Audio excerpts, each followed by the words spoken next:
Okay. Thank you. Thanks for that, Ephraim. I'm not sure if you wanted to do an intro or if I can go ahead. Okay, thank you. Let me probably just introduce you briefly. Colleagues, welcome to today's session. As you know, we will be running these sessions during this time for the rest of this week, as well as on the 18th of this month. And on each day, each of the first year experience institutions will be running a session. And today, kicking off the series is UFS, and Lauren will be leading that session. So without wasting much time, Lauren, over to you. Thank you very much, Ephraim. Much appreciated. Colleagues, my name is Lauren Oosthuizen, as you've heard, from the University of the Free State. And I'm going to talk to you today about rethinking the first year experience at the University of the Free State. I just want to move my things around. Okay. And I don't know, some of you might have been in the webinar that we held, or conference paper that we had as a group, or an FYE work stream that is made up of 6 institutions. And we put together a conference paper at the Siyaphumelela conference this year called Supporting First Year Students University Transition, a data-driven approach to mapping and responding to the student journey. And this webinar series this week and next week on the 18th is a continuation of that. But what will be different now is where we were talking as a group and engaging with you as to how we map out the student journey and then respond to the data that we're collecting at each point in the journey with our various FYE programs. What we'll be doing this week is delving into the detail of each of our programs and how and when we respond to the student journey, what data we're using, etc. I'll remind you, this is what we had mapped together with many of you is pre-university, where students are applying to university, accepting offers, being admitted, then the start of the academic year, where there is still some more of that application and accepting of offers, admission, registration, and so on. Then the academic and social transition and engagement throughout the first semester, the start of the second semester, again, the academic and social transitional engagement during the second semester, and then the transition to the second year. And when we had this webinar with you in June, we looked at what data are we collecting at each point in that journey, and then how are we responding to that data with our various FYE initiatives, programs, projects, etc. And so what I would like to share with you today is how at the University of the Free State, we have been running a first year seminar for 10 years now. And I'd like to share the 10-year evolution of our journey and how the student voice has played a key role in that evolution. Our program is run across the full academic year as a module. So it's run as a curricular initiative. And so in terms of the student journey, there are a couple of points that we are hitting here across this journey. And as I go along, you'll see where many of those are. I would like to invite you, I'm sharing a presentation with you today. I'm telling you a story of our decade together. I've got some of my colleagues in the room with me who might be popping out because of the type of work that we do. But I'd like to invite you. I've got my chats open. I've got the participants open, so I can see if you raise your hand at any point. Please stop me and ask me a question, make a comment. You are more than welcome. I have a slide for questions at the end, but I really don't expect that people will wait up to that point. If there's something that you find intriguing or you want to just check with me, please, it's a conversation. So feel free to stop me at any point. All right, so what I'm going to with that now as kind of the recap as well as the background for where we're going with this, I'm going to share with you specific to the University of the Free State, the first few years of our first year seminar program, 2012 to 2014. Then we saw that change is necessary. That took us into the next 3 years. Now we have a new FYS that we started in 2018. I'd also like to share with you some key lessons that we've learned in the last decade, and I'll end off with a discussion, but like I said, that's a formality really. I expect that we'll discuss throughout. All right, so just a bit of background. So at the University of the Free State, we understand the first year experience as being a number of experiences that students have in their first year. And we try through a number of different initiatives to support students through those experiences. So we've got UFSS, which is our first year seminar. We have orientation, which is a collaboration of various FYE practitioners across the university, orientating all of our first years. We also have senior year orientation. We have academic advising, tutorials, and academic literacy modules offered in the first year. Some of that goes on through the rest of the undergraduate programs as well. And these are support initiatives that are high impact practices and delivered at scale. And we also have mentoring that is run out of our student affairs office, which has 600 peer mentors that facilitates 12 discussions with their mentees every year. So just to give you a picture of some of the initiatives available at the university that we kind of all have under this umbrella term of FYE. So I'm going to talk to you today specifically about UFSS, which is the first year seminar, but you'll see some overlap because we are part of the collaboration, the FYEC, so FYE committee that works on orientation.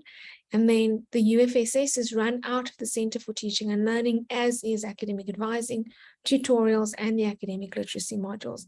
So welcome to also ask me about those, though the focus will be mainly on our first year seminar. Right, so let's have a look at the first few years. And I'm thinking way pre-COVID when we started with UFSS, back then called UFS 101. This was a model that many institutions benchmarked with us, and versions of this kind of started popping up everywhere. I'll show you what it is we did, and we'll also talk a little bit about why we decided to move on to something different. So the first thing was that this was a compulsory core curriculum aimed at teaching students to think critically and seek knowledge. So this is in the first year, where the aim is to teach students to think critically and seek knowledge. Then we had this positioned as a multidisciplinary big questions course.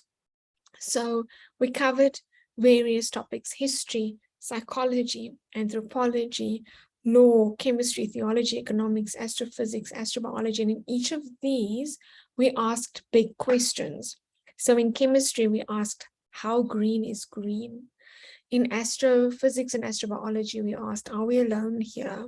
You know, in history, we asked, is our violent past in the past? So we asked all of these big questions to our students, with the aim to teach them to think critically and to seek knowledge. Now, if you have a look at our growth in numbers over these 2 years, or 3 years rather, in 2012, we had 2,000 students. We piloted this model in 2011 with 200 students, so making quite a big jump, tenfold to 2,000 in 2012. In 2013, we had 4,150 students because our extended program students joined us in their second year of that curriculum. And in 2014, we had 5,300 students. So you can see almost exponential growth in numbers over the years, and it did not stop there. And there were a couple of lessons that we learned. And the one that I actually want to pose as a question, and I think will give away the lesson that we've learned, and that is, can you teach critical thinking at scale in the first year? And if your answer is yes, then I think the next question is, what is critical thinking? And as we were working on this, we'd come across many definitions, deductive reasoning, logical thinking, inductive thinking, metacognition, the ability to think about the way that you think, the ability to analyze information. If you look at AAC&U from their value rubrics, what their definition is it's about the ability to explain issues, to make sense of multiple sources of information, analyze that, synthesize it, investigate, and then put forward your own hypothesis, bring forward your own voice, support with arguments, embrace contradictions. The list goes on and on and on. And we had tried to teach critical thinking through these multidisciplinary questions, and we discovered that this wasn't quite the right fit for our students, and we had to go back and do a needs analysis and investigate our cohort, check if we were meeting them where they were at, and if we were reaching our goal, which was to teach our students to think critically and seek knowledge. And I'm sure you can hear from my tone and the fact that the next bit is entitled Embracing Change, that we realized that if we were to teach critical thinking, this was not the way to do it, and certainly not at scale, that critical thinking is better suited as something that is integrated within the discipline, so that students make the link between that skill and their discipline knowledge. All right, so to check the chat, thanks Kitiwe and Violet for indicating where you're from. Like I said, colleagues, you're welcome to stop me at any point. So now we move on to change is necessary. So this is 2015 to 2017. Have a look at our numbers, increasing more. So 2015, 5,800 students, 2016, 6,300 students, 2017, 7,400 students, 2018, 9,100 students. I am happy to say, though, that at least the team working on this module also increased in terms of numbers. We were 3 people in 2012 to 2014. So that team did get a bit bigger, especially with our expansion to other campuses as well. So then we had a look now in 2015 to 2016 at changing up the content from those big questions to looking at what our students need. And we realized that many of our students were really just struggling with making sense of university, making sense of how systems work, and of course, making sense of technology at university. And so we started off with that. We also wanted to have a look at preparing our students already within the first year for thinking about life after university and using their time at university to prepare for that. And so we looked at, will I get a job after graduating? But we didn't quite want to let go of the critical thinking. And so we looked at Diane Halpern's definition of metacognition, and we called it putting the me in metacognition. In 2017, I think someone's got their mic on. Sure. What in Milan? Laratu, I'm not sure if it is you. If I could ask you to please put your mic off. Or I could ask my hosts to help me with that, please. Thank you very much. Okay. I'm doing that. Thanks. Thank you. Thank you so much, Ephraim. All right. So needless to say, critical thinking did not stick because in 2017, we made a change again. So in 2015 and 2016, what was fantastic about bringing in technology at university and will I get a job after graduating and this critical thinking was seeing that especially with doing a needs analysis, that our students really just needed some basic academic skills. Now, I must tell you that all of these changes were happening within the first semester. Remember, this is a year module. So we were making these changes within the first semester because we also had a mandate from Senate to continue with those big questions, which we continued with in the second semester. So in 2017, we brought in computer literacy, communication skills at university, time management and goal setting, study skills, referencing plagiarism and searching for academic resources, financial literacy, and a growth mindset. That's you'll recognize as Carol Dweck's work, which we often find that our students struggle with. And so you can see that these here are the skills that the students required to be successful at university. At that point in 2017, we also got a new VC, who then started planting the seed of changing what we were doing in the second semester and starting to look at other skills such as leadership, social justice, etc. That having been said, if you can look at the numbers that we have here in now called UFSS, back then UFS 101, also had a pretty large footprint at the university. And so we were also often getting requests for content that could be included because it would reach all of our first year students. Right, so some lessons learned out of that. And I think I've shared some of this while going through this slide, is that it is really important to have a look at your data and respond to your student voice. So we were trying to find ways to fit the student voice into our previous setup, especially in 2012 to 2014, which had to do with these big questions, and trying to keep tweaking the content to help our students to learn critical thinking and to learn this kind of desire to seek knowledge. And we realized we were going about it the wrong way. And so when we dug deeper into different types of first year experiences and first year seminars, and went to international conferences on this as well, we saw then that there are many ways to skin a cat, but that you also need to look at who your cohort is. And the previous model that we had kind of borrowed from Stanford University, which looks like a core curriculum where it's a big questions model. So, and it was not working for our students.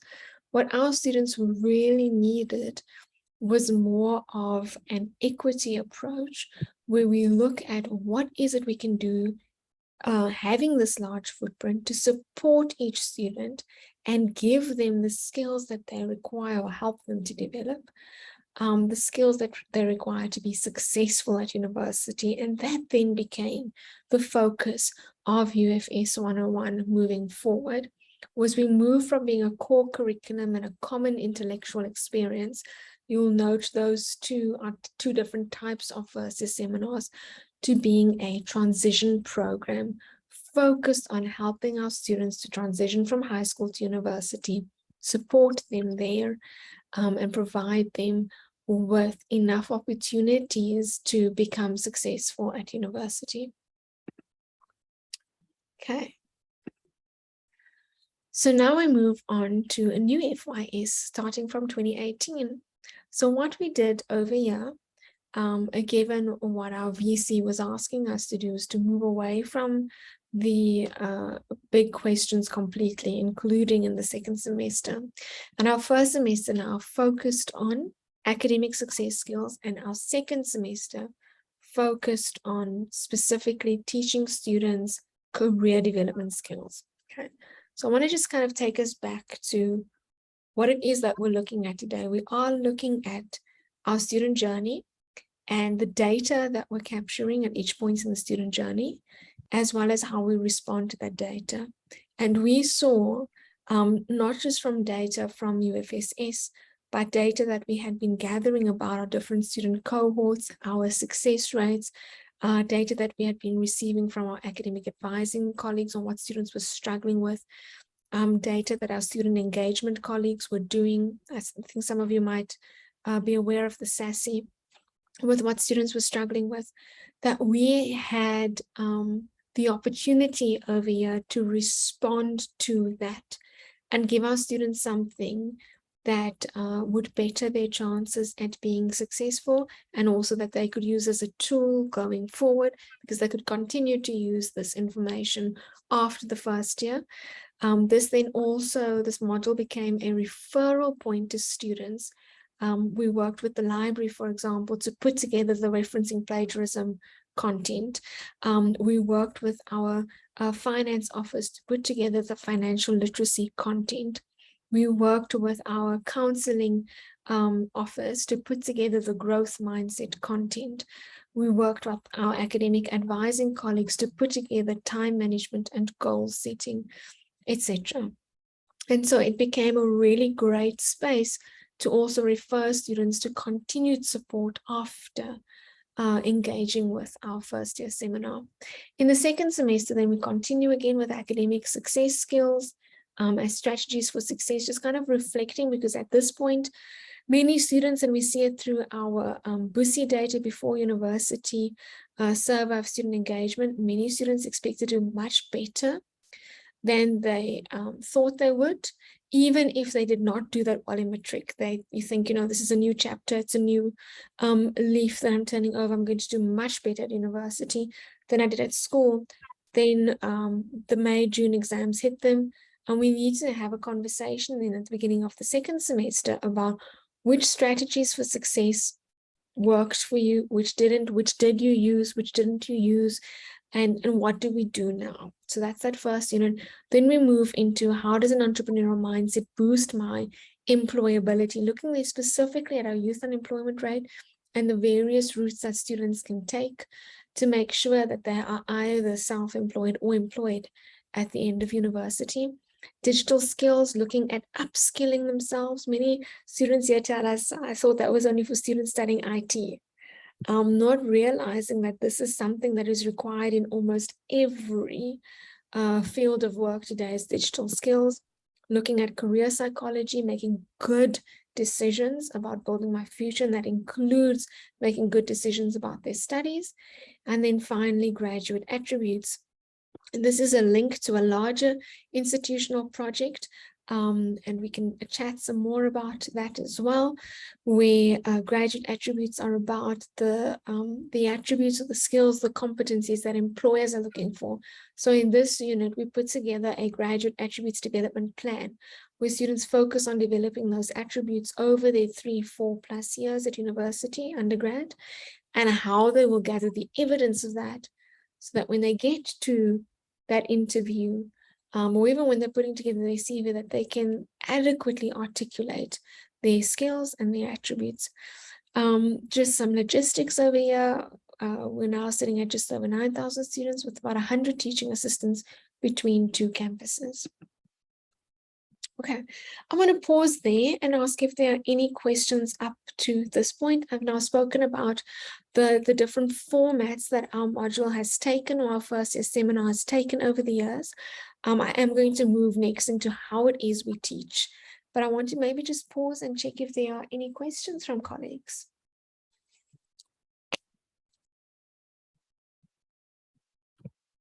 You can unmute and speak, or if you are shy, you can post your question in the chat space.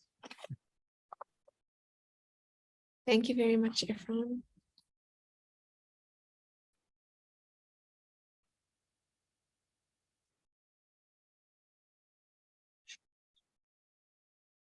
Okay, I'm not seeing any questions yet or any hands raised, so I'll continue, but as I said, you are most welcome to stop me. Okay, so now I want to talk a little bit about how it is we teach.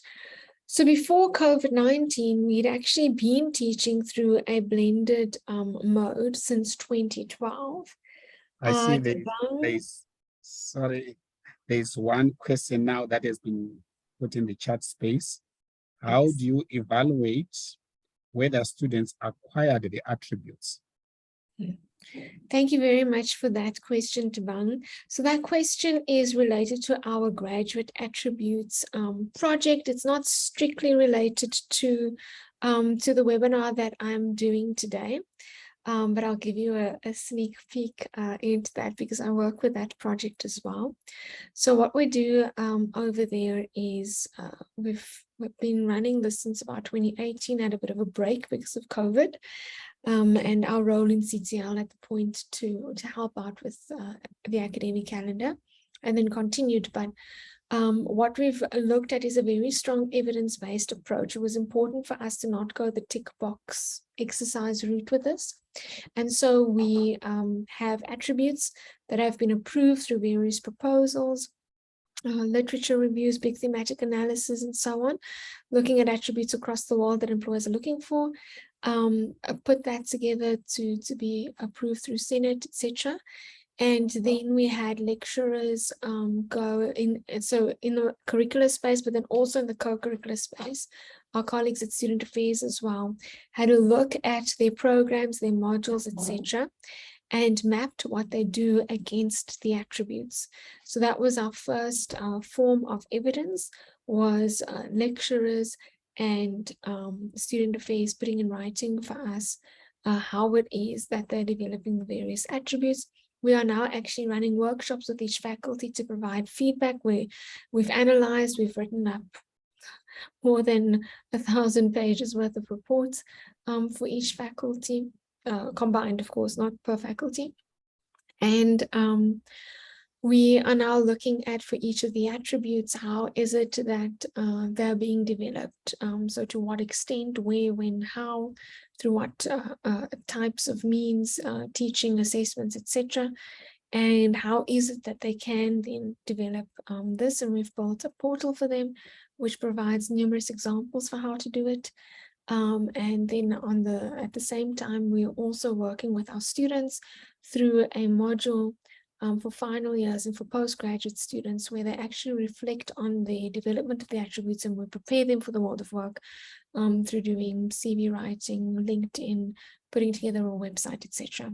So we're looking at it from both ends, both the students reflecting on the development of the attributes, but also lecturers reflecting on how they've integrated it into the curriculum, and also in the co-curricular space, reflecting there on which attributes we're developing through each of our co-curricular initiatives.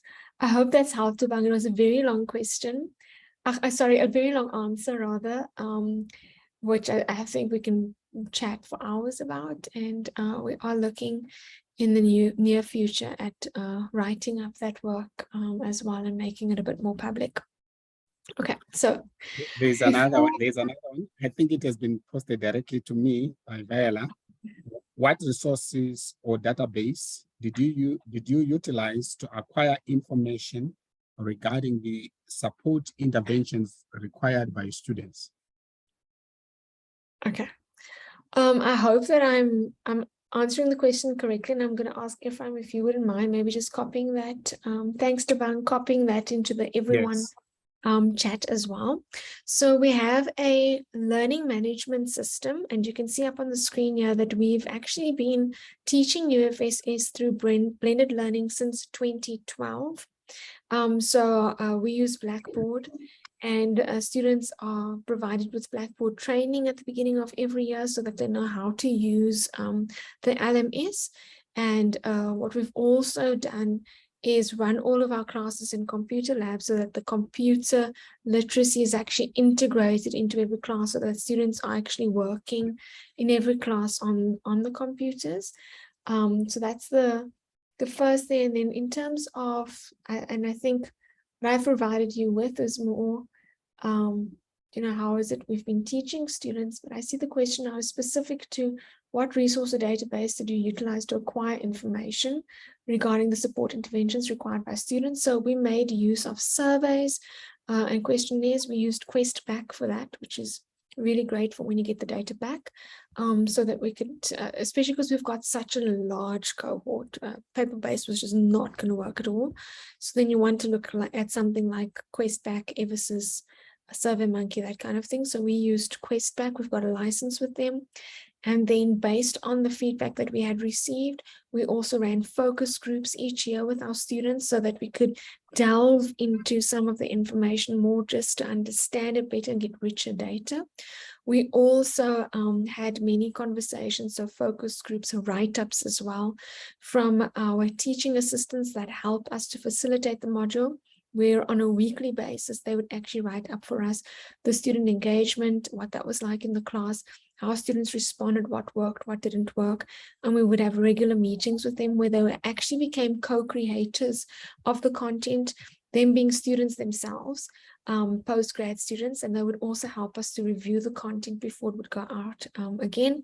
We'd also meet regularly with faculties to give them feedback on what it was we were doing, as well as get information from them on what their students were struggling with. So triangulating that data along with data, since we run out of the Center for Teaching and Learning, other data sources about our students, like academic advising, students' experiences in tutorials, the journey mapping that had been done by our colleagues that also run the SASSI data, etc. Putting all of that together to get a picture of what support our students needed. What CTL does basically is student success support.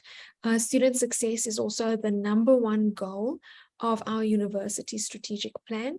And then we also do academic staff development and academic staff support.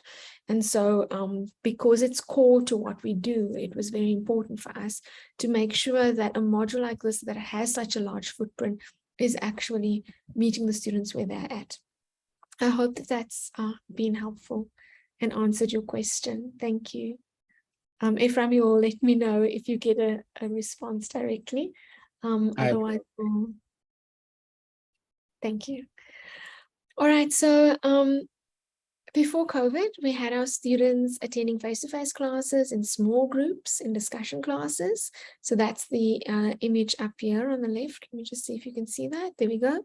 And then the middle image, so the top image is one of our classes within a computer lab. The middle image is one of our large classes. There's about 1,000 chairs on the floor. So this class was actually not that large. We would sometimes go up to 2,500 on the Bloemfontein campus in a venue that can accommodate 3,500.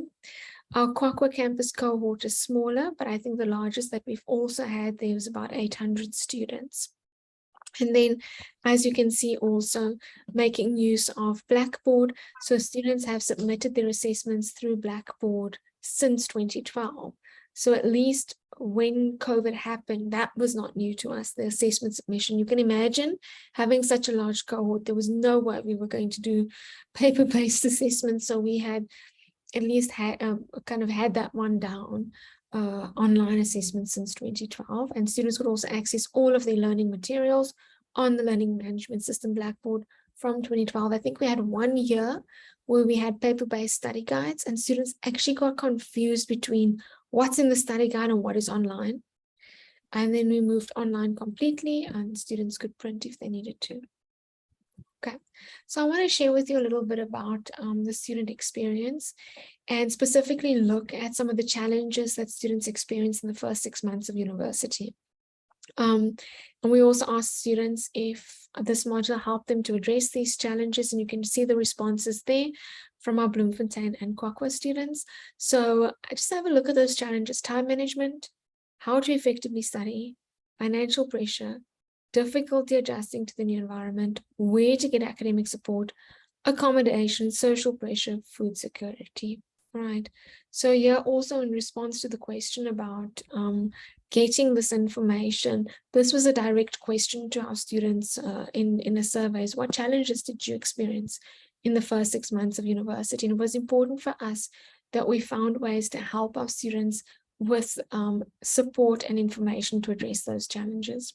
So the lessons that we learned then in 2019 was how to engage our students in a face-to-face class using Barclay's student engagement work, how to get the blend between online and face-to-face to work for our students in our context. And we also piloted a summer school version of this module with 2 faculties, where instead of running across a semester, we looked at running this module as far as attendance is concerned, not assessment. Assessment continued across the semester because skills development cannot happen in a week.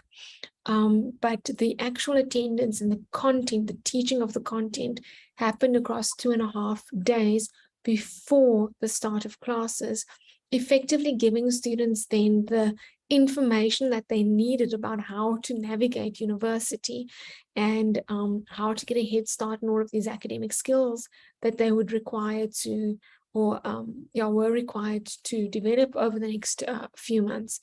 We made sure to give that to them before the semester started. That was important because year in and year out, when we had started with the academic success skills, we kept on changing up the order of the information as well, and then realized we would never get the order right because depending on the faculty and when students were writing what assignment, they would need different information at a different time during the semester. And so the summer school version of giving them this information before the academic calendar actually started worked really, really well. And so what that meant then was in the following year, in 2020, we received the approval to roll out the summer school for all of our students. What we also did then, because we were now covering academic success skills, was to look at what other skills development modules were already in existence at the university. And I think that is an important takeaway, because oftentimes we duplicate each other's work. And we realized that within the extended program, there were a lot of skills development initiatives running. And so we then gave the extended program students an exemption from the first semester, and they could join us in the second semester because they were learning this information in other modules within their extended program. Okay, so I just want to give you some information because we all know what happened in 2020. So now we're running the summer school. Group 1 goes face-to-face, and the students attended the summer school face-to-face during the registration period. It was fantastic. Group 2, face-to-face and self-study. So what happened then was that some students could attend classes, but then they were forced into lockdown. So we had to create a low-tech self-study guide. Low-tech, the university's rule at the time was 150 megabytes and under. And we can talk a little bit about how we manage that, because we have a lot of videos, a lot of audios, especially explaining things, because now it's a self-study guide. So we had lots of little podcasts to explain information to students, but we also wrote the guide so that if a student was working through the study guide, they would feel like I, as a TA, am sitting next to them, talking through it with them. So we wrote it in a very conversational tone. Group 3 had self-study only. So due to the timing of the classes, they just did not get an opportunity to attend a class. And now this group was the group that registered late and did not make it into the face-to-face summer school, did not make it into some of the face-to-face like group 2. And so they were completely self-study. And then group 4 couldn't access anything because of where they lived. So they didn't have access to the internet, they didn't have a device, or they did not have connectivity or data. So now I just want to point out something interesting about the student experience here. Notice how the challenges are the same as in 2019. What's been added, of course, is no electronic devices, internet, which is where a lot of our focus went to. But it's just important to note that the number one challenge still was time management, difficulty adjusting to the new environment, how to effectively study, financial pressure. You see the same information again, and I've also aggregated that in accordance with the 4 groups that I shared earlier. So what lessons did we learn? We learned how to create low tech, which was not something we were used to doing before, because the students had access through our computer labs, even if they did not have access at home. Our computer labs are open most hours of the day, so they had access on campus. So before we were not low-tech, and we had to learn how to create low-tech interactive materials. We had to learn how to be, and this is so important, flexible and intentional about our response to student needs. I'm going back to that golden thread of where our students are in their journey, getting the data at certain points in that journey and actually responding to it. And we realized that we needed to be flexible and we needed to be intentional about our response to students' needs. So we made more opportunities for submission of assessments. And if you did not know this about UFS 101 or UFSS, it's now called UFS Skills, the attendance component of the module was always compulsory, 70% compulsory attendance, which meant that if students did not attend 70% of their classes, and if they missed, they needed valid excuses, they actually needed to repeat the module. And we could not do that during 2020, so attendance was waived. Then also, though we were successful in creating and delivering content that helped students transition, so that is the goal of the modules, to help students to transition to university, the peer interaction in class was a vital missing piece of this transition, and we have an article out on that. So 2021, we're online only. We launched a winter school at this point. So now a summer school and a winter school. So the winter school is the second semester content, which you can see up on this screen, which was focused on helping our students with career development. Here, looking at what they needed to start working on during the undergraduate space, make the most of the time at university to prepare for the world of work.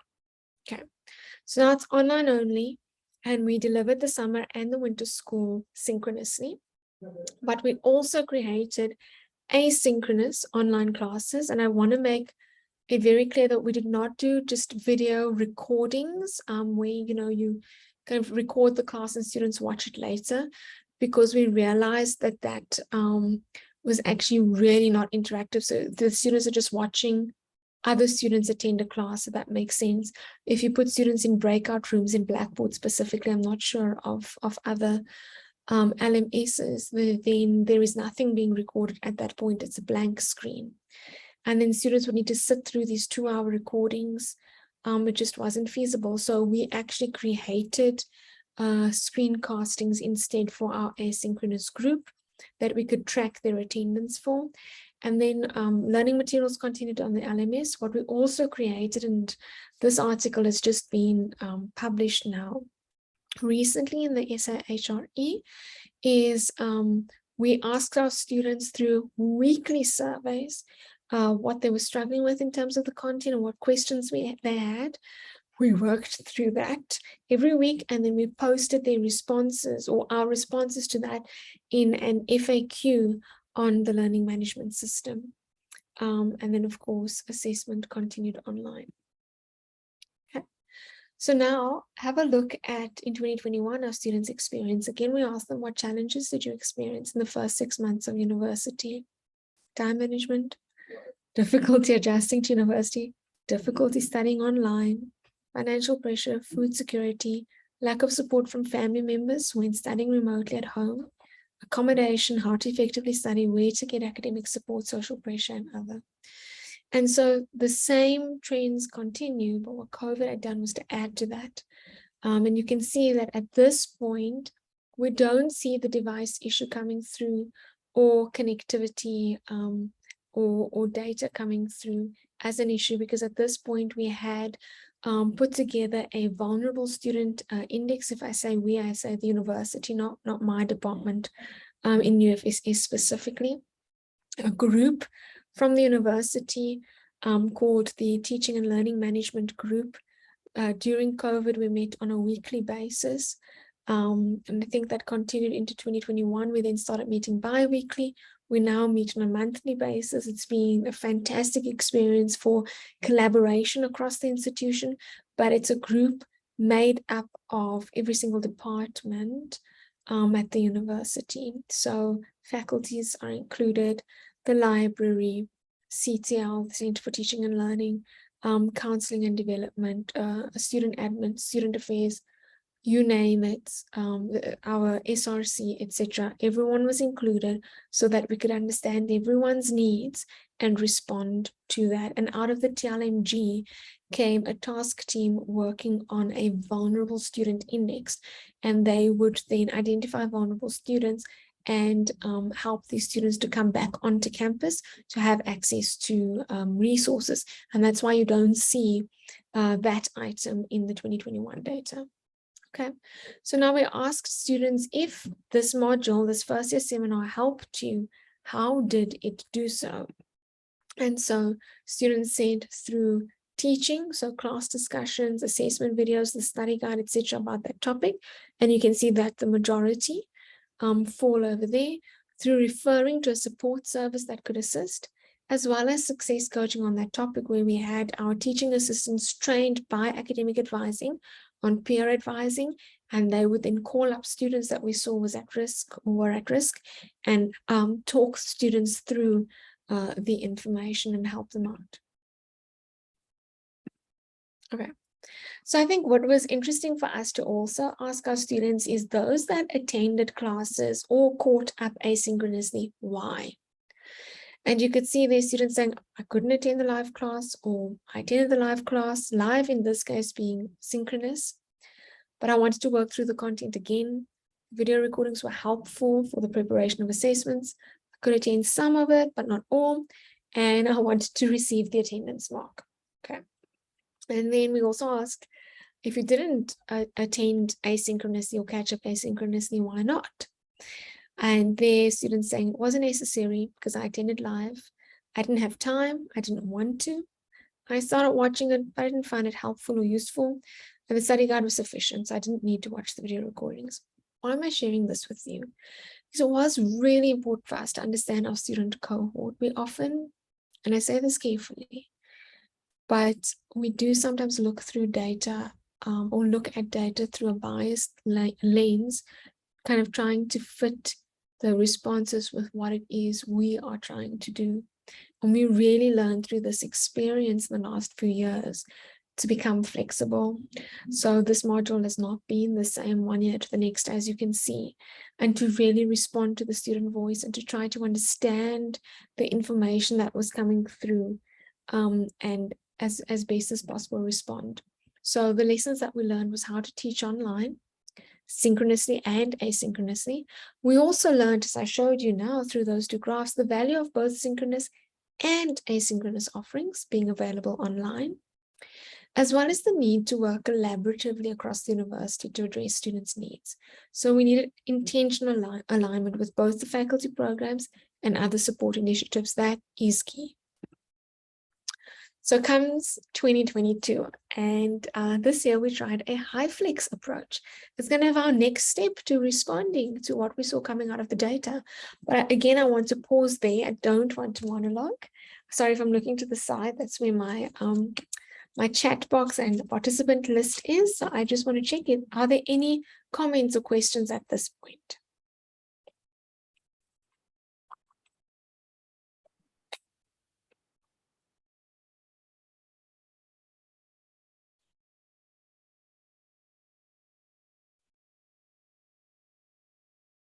Okay.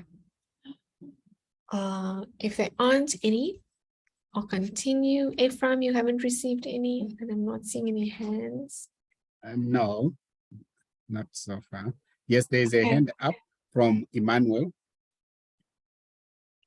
Please go unmute. ahead, Emmanuel. Thank you. Good afternoon. Good afternoon, colleagues. Thanks, Lauren. You are about to start high flex approach, and you've already referred to hybrid and so on and so forth. It seems to me, particularly during COVID and of course post-COVID, the move to online teaching and learning tended to, unintentionally, but tended to be more about teaching technology rather than teaching through technology or teaching with technology. In other words, technology was more visible than the knowledge and skills that students needed to acquire. And so that is why in some contexts you had first chance, second chance, because there was an understanding that some students, especially first generation, though I don't want to patronize them too much, tended to actually fail, not because of not understanding the content, but it became teaching of technology. So I'm not sure what your thoughts are on that, and whether in shifting to online teaching, there is something we probably are losing, and if you're thinking about ways of kind of bringing that balance. In other words, technology completely invisible, but the knowledge is the graduate attributes being the real focus. I don't say you have an answer, but just to say if you've begun to thought about such things at your institution. Yeah, thank you. Thank you so much, Emmanuel. Oh, that's a lovely question. Thank you very much. I think you're 100% spot on. So I think we did at our institution a couple of things. During 2020, we realized we did a needs analysis with our students to understand where were they? Did they have data? Did they have devices? Did they have access, to be able to connect, etc. So, and I think many institutions did that. So that was the first thing, was just understand where they're at so that we could reach them through technology. Then we did things like, a zero rate Blackboard, zero rate the university's website, and so on, so that it wouldn't cost money, create low-tech resources so that students could send things to each other via WhatsApp. They could send the study guide via WhatsApp. Many tutors and lecturers created WhatsApp groups. So it did become a lot about the technology.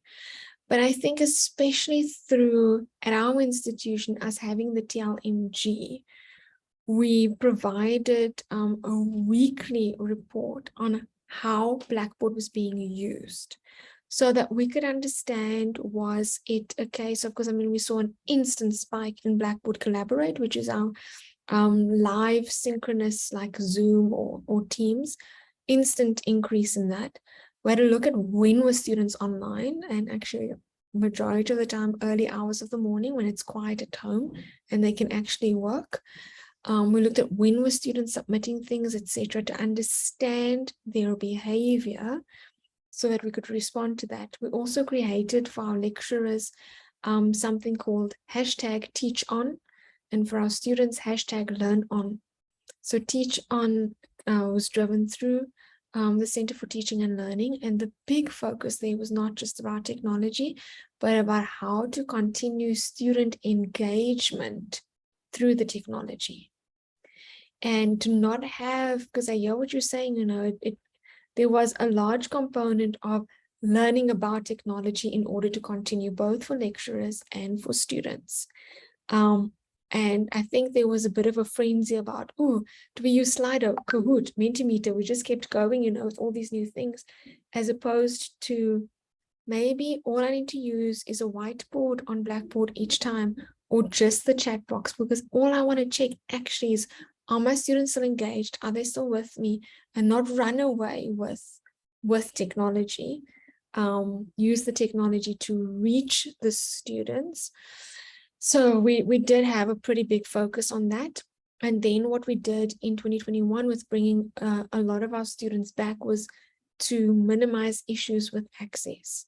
But we continued with this TeachOn, etc., and we continued with blended learning. We created a blended learning guideline and policy document at the university. We now have a digitalization policy at the university that will be in place.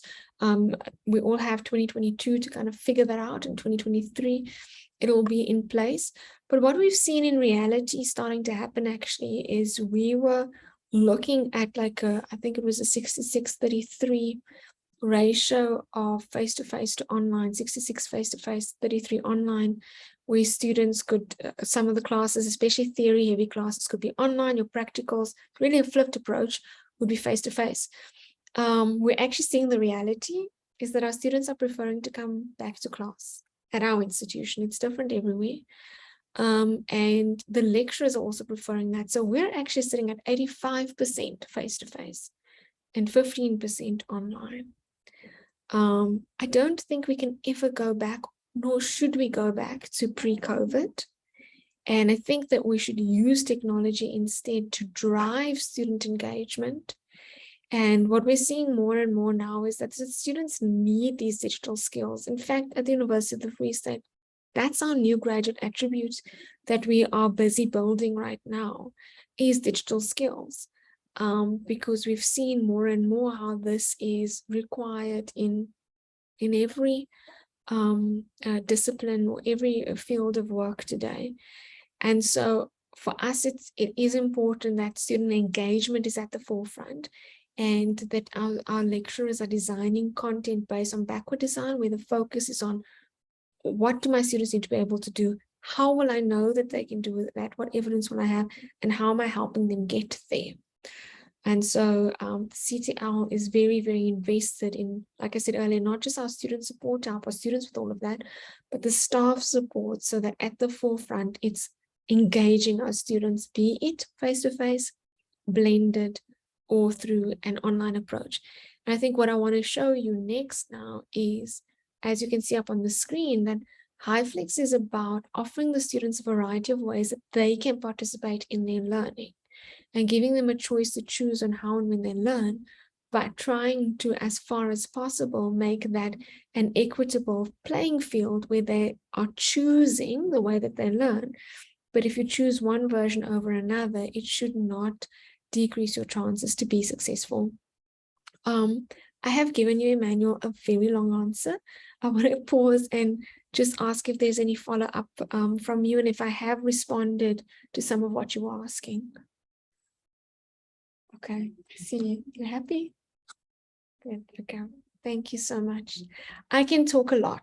My voice is actually hoarse because I did a workshop this morning and I spoke a lot. So colleagues, stop me. Okay, stop me and ask questions. I've got some of my team members in the room and we're very passionate about this work, so we can really talk a lot.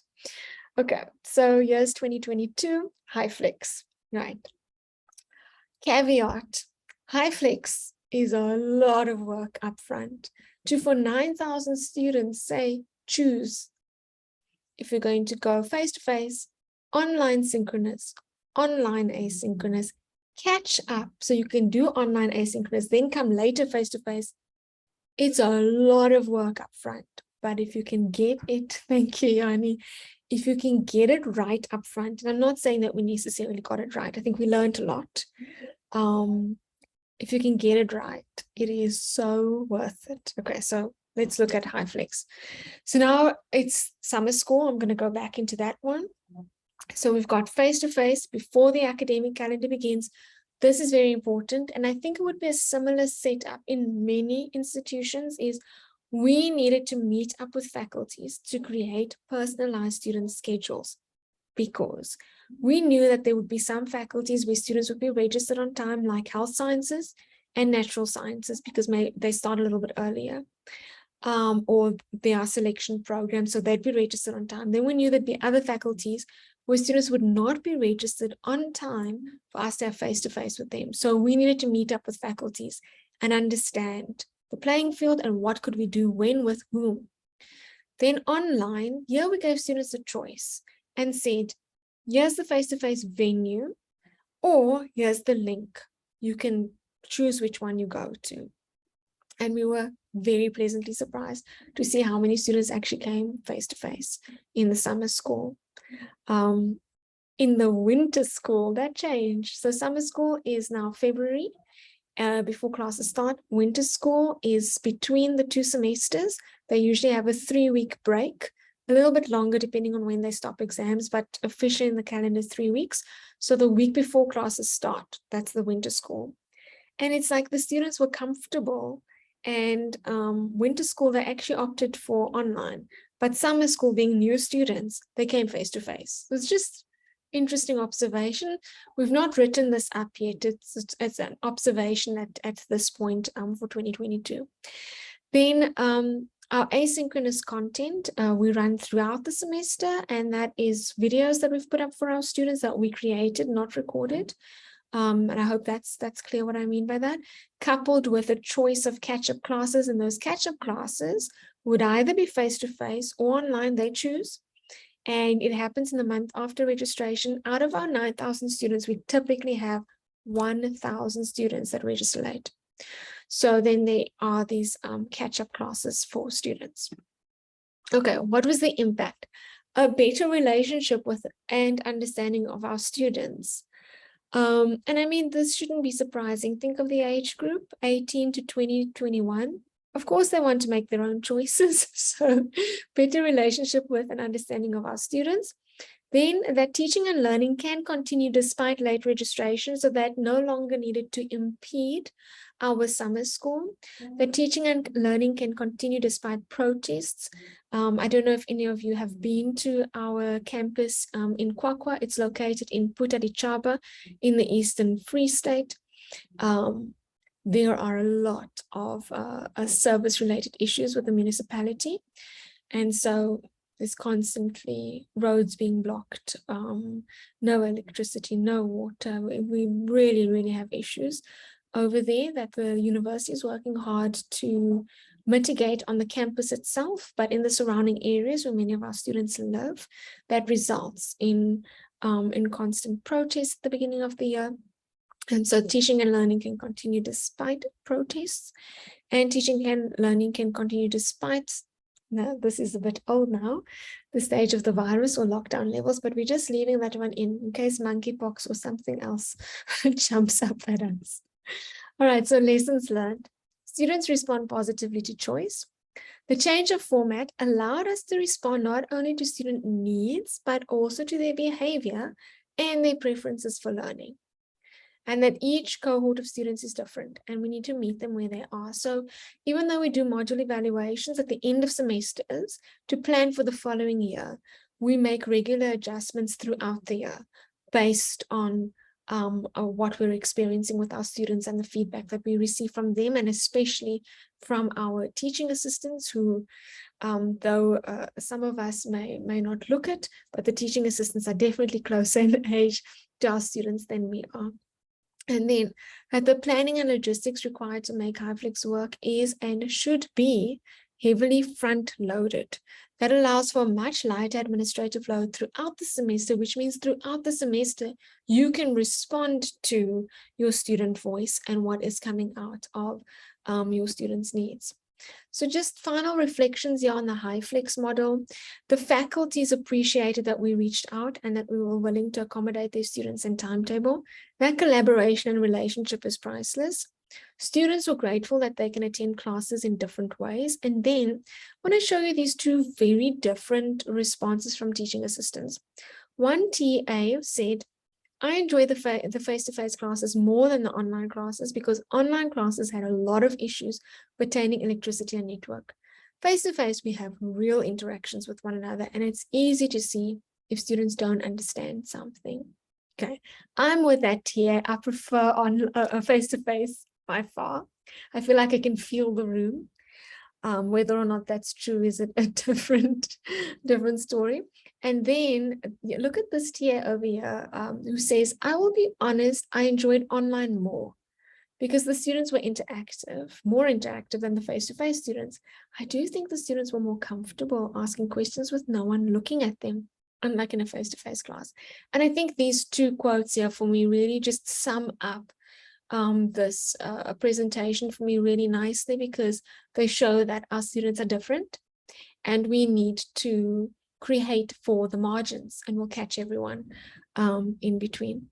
So I want to thank you very much, colleagues, for listening to me, and please open the floor for questions. Thank you.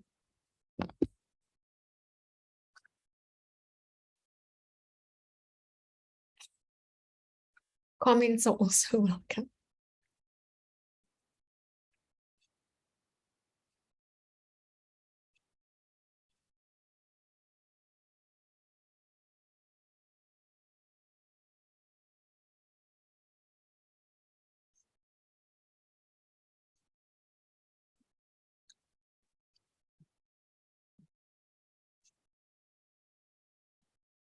Okay.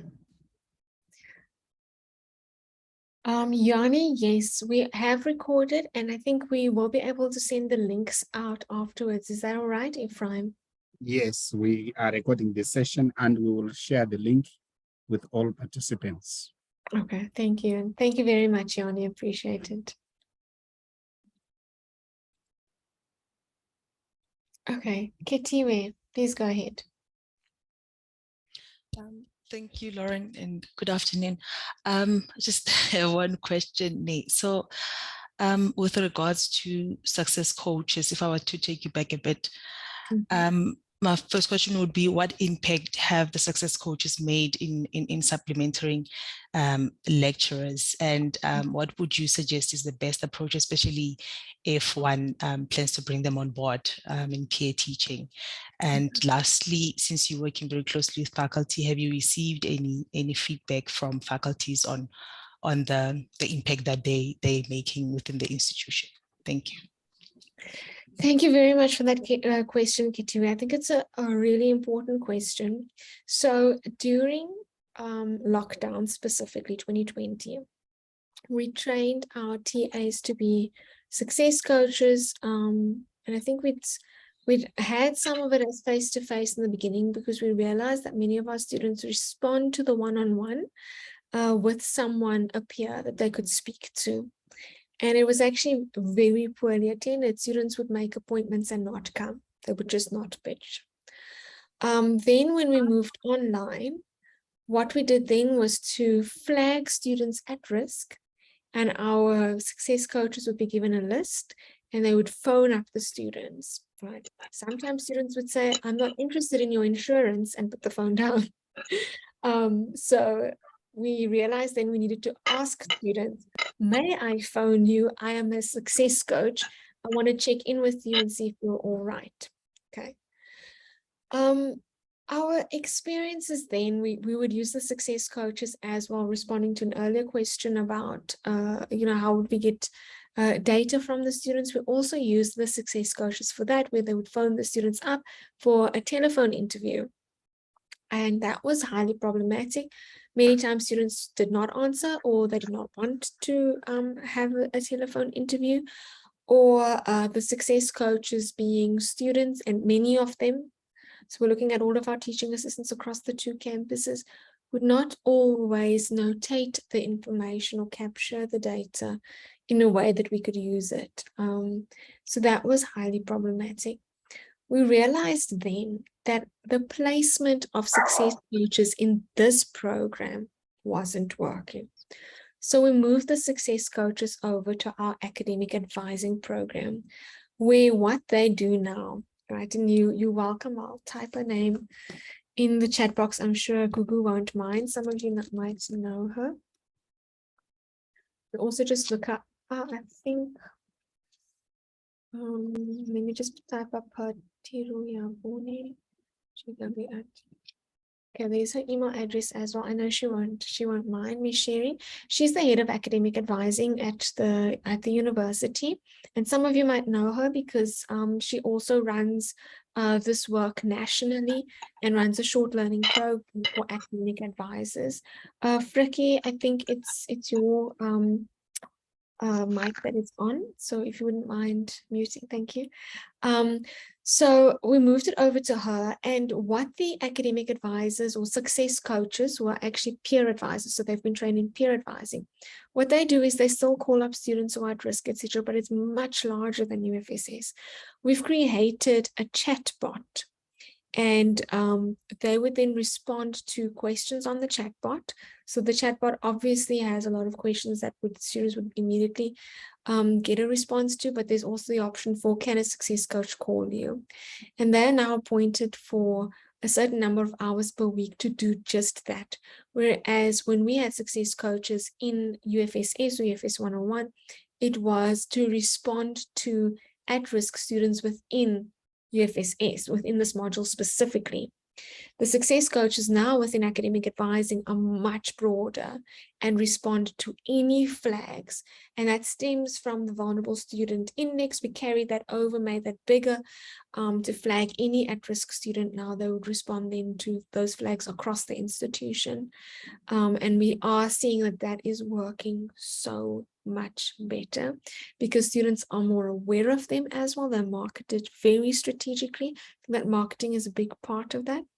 And the focus on the success coaches, or focus with success coaching, is to help you to be successful. It's not tutoring.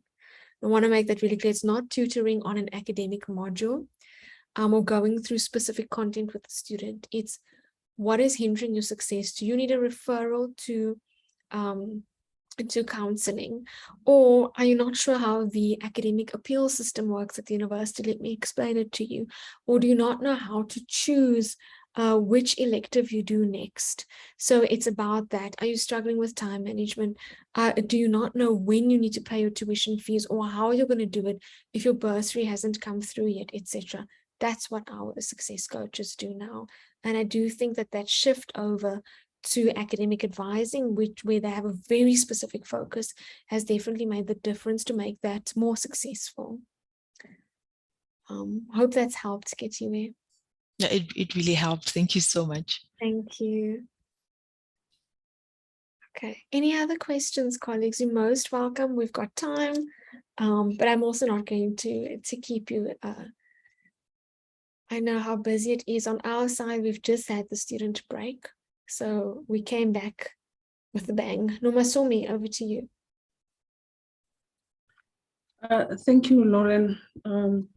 I heard you at some point saying students are allowed to high flex, and when they high flex, it means that they're given the leverage to choose their mode of instruction. Some may opt for face-to-face and others may opt for exclusive online instruction. My question is, do we keep those choices throughout, or are they allowed to dart between the two? because then it has implications for teaching and learning. You know, when you have been exclusively on online and then you come to face-to-face, and when you've been on face-to-face and now you're moving over to virtual platforms. So please speak to me on that one. Okay, thank you, Nomasumi. It means they can dart between. That is a part of HighFlex. It means if you've got the choice as well as a staff member, and you see you've got back-to-back meetings, and you see that a meeting is held in a hybrid format, you can either go to the venue or you can stay in your office and join online. Knowing you've got back-to-back, it might be for that specific week easier for you to just attend this online, and next week you'll go face-to-face again. So it does mean that in terms of HighFlex is that they have the flexibility to move between. I do want to make it clear that at our institution, it is this module specifically that is run in a HighFlex manner. And I want to say that we've almost got the luxury to do that, and that it lends itself to our purpose because of the size of our student cohort for this specific module. So HighFlex is actually working really well for us because we've got so many students. And I've given you a lot of different types of formats today. You need to choose one that you know is going to work for you. In our faculties, remember this module is run out of CTL. In our faculties, they will say, for this specific module, all your theory classes are online, all your practicals are face-to-face. For this specific module, week 2, 4, and 5 is online because I'm at a conference that week, so I can teach you online from my conference that I'm attending face-to-face. And then these specific weeks are face-to-face. And then there are many lecturers who are able to do hybrid. I currently run many of my workshops in a hybrid format where I'm face-to-face, but I've got my laptop available as well for online, especially when I'm running a workshop across multiple campuses. So it really is about, and if I go to the earlier question, you know, about using the technology to help you to reach what you're trying to do, to actually meet the goal that you're trying to reach. Just let me know, Nomasumi, does that help? Did I answer your question? Okay, great. Thank you. Emmanuel. Yes, it's just to build on Dr. Morule's question, Nomasumi's question just now. Do you have experience of a block approach? It's a block session where certain faculties in university opted for block sessions. So for, I don't know, 2 weeks, 3 weeks, however, the number of weeks students are there, and then another period, they are either online or something. Do you have an experience like that? Because that's something we are wanting to explore in our context. So in this module, actually, if we say summer school and winter school, that's what it means.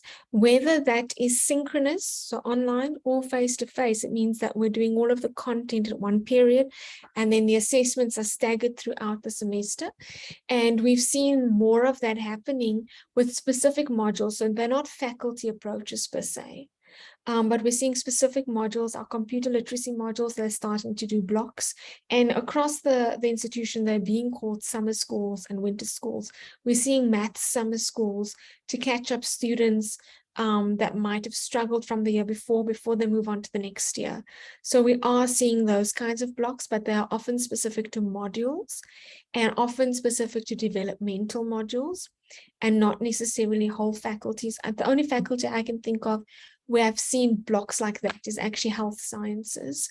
But that, of course, again, has a specific goal in mind, where students have blocks based on, doing rotations across various hospitals, or biokinetic students doing 6 weeks here, then they're in class for 6 weeks, then they're off to a practice again, and so on. Yeah. So given that, do you have a specific question then, Emmanuel, around that? No, well, it's just the effectiveness given. I mean, we have 84% of first generation students, at least in terms of our BOSI survey for 2022 at Northwest University. I'm not sure at a national level. And whether or not a first generation student, in your view and your experience, will cope with a block session which is perhaps in some view more demanding than the continual, consultation. I think it does depend on the content. So if I take the content of this module, because of the nature of the content, the blocks work well because we're actually trying to fast track students and provide them with the information before they get into the semester, because the information is about navigating the university. We do the same in the winter school. It's about making the most of the rest of your undergraduate experience. So we want you to make the links between all of the content in a short amount of time, because we see sometimes that when students are running between different modules, throughout the week, that they've forgotten what you just did last week, versus if I've got you for that block and this is your focus, it works quite well. But it really does depend on the content of the module. So that would be my response there. If your aim is to fast track your students, if your aim is to get them at a specific point of time so that they can make links between content, one of the impacts of running the block weeks has also had an impact in our case on the timetable and venue bookings, because it's meant that 9,000 students no longer take up venues every single week for our module. Instead, we've got these blocks, in specific times that we've then negotiated with venues for those venues in that time. So there is a logistic, angle here that one needs to look at as well. But I really would look at the nature of the content. If it's a case of, let's say, maths, and you are doing a block because you want to remind your students of information and all the little building blocks they need before they move on to something else, that could work quite well. But if it's information that is better suited to being staggered throughout a semester or throughout a year, because your students need time to, digest the information, and you're running continuous assessment, for example, scaffolding and building it, then from a curriculum design perspective, you wouldn't block that kind of module. So I really think for me, the response would be, what is the nature of the module? What is it you're trying to achieve? And would a block help with that evidence that that your students are actually able to do what you've set out for them to be able to do? Thanks, Emmanuel. I appreciate that. Okay. Thank you. Any other questions, colleagues? And please, if you feel like I'm missing things, let me know, and I can see if I can fill it in somehow. I'm also open to comments. Colleagues are welcome to comment on questions they've heard. If they have different experiences at their institutions, please do so, that we can all learn from one another.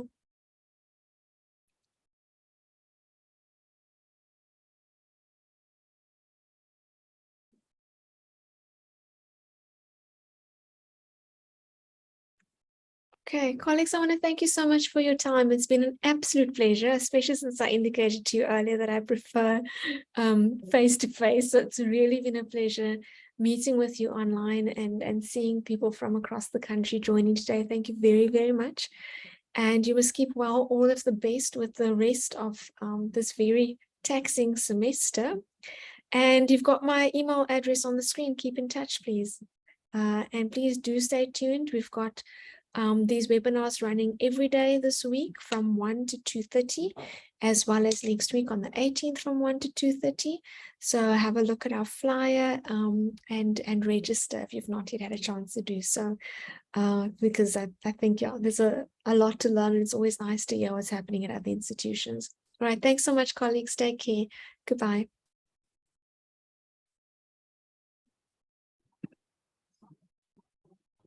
Thank you. Bye-bye, Lauren. Thanks, Lauren. And colleagues. Yeah. Bye. Bye, everyone. Bye-bye. Hi, colleagues. See you tomorrow. Yes. Thank you, See you tomorrow.